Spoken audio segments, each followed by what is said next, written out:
प्रियाला प्रीत कळेना. शमिका, तुझ्या समोर तर उभं राहायची लायकी नाही ग माझी. तू तू इंडियात खूप स्वप्न, खूप आकांक्षा घेऊन आली होतीस ना.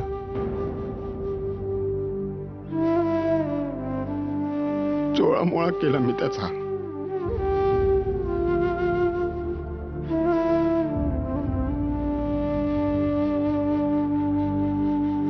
आणि अभिने तुला सांभाळण्याचा प्रयत्न केला तर मी त्याचाही रागराग केला.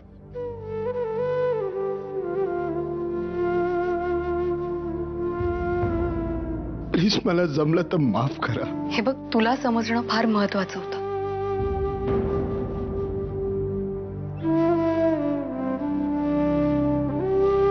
ठीक आहे, वेलकम बॅक. आजी, चंदूला माफ करा ना प्लीज.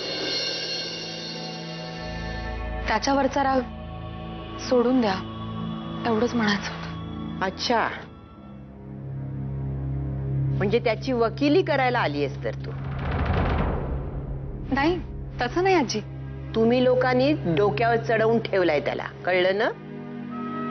मला आपलं असं वाटत होतं की तुम्ही मला जसं सून म्हणून स्वीकारलंय तसं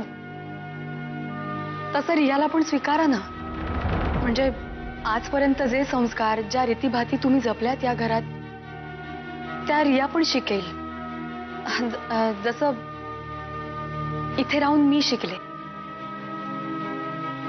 आणि रिया इथे राहिली तर तुमचं प्रेम, आपुलकी, एक कुटुंब मिळेल तिला.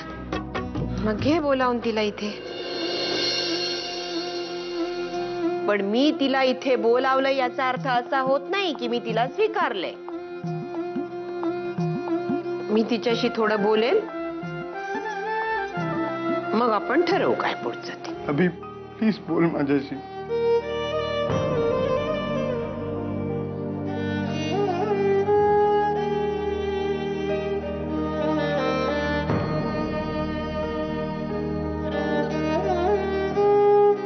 रडू नकोस.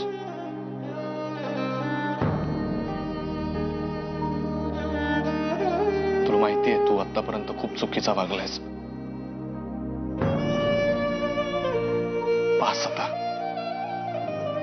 संपव सगळं एकदाच. काय म्हणतोय मी? नाही कळलं. तुझ्या या प्रेमाची जाणीव ना मला आत्ता झाली. अशी मला कळून चुकलंय. तूच माझी परफेक्ट लाईफ पार्टनर आहेस. खरंच. नाही जय, नाही, बस झालं, पुरे झालं. आता मला ते सगळं भोगायचं नाही. आता मला नकोय तो त्रास. आशू प्लीज. आता खूप उशीर झालाय जय.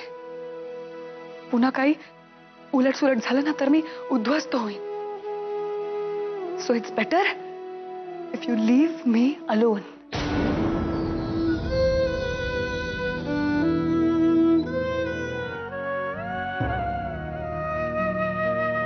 आशू आशू आशू माझ्यावर किती प्रेम करायची.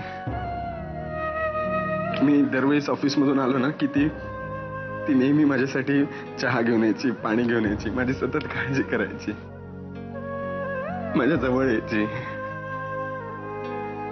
मी तिच्यावर प्रेम करावं म्हणून मला सतत मनवायची.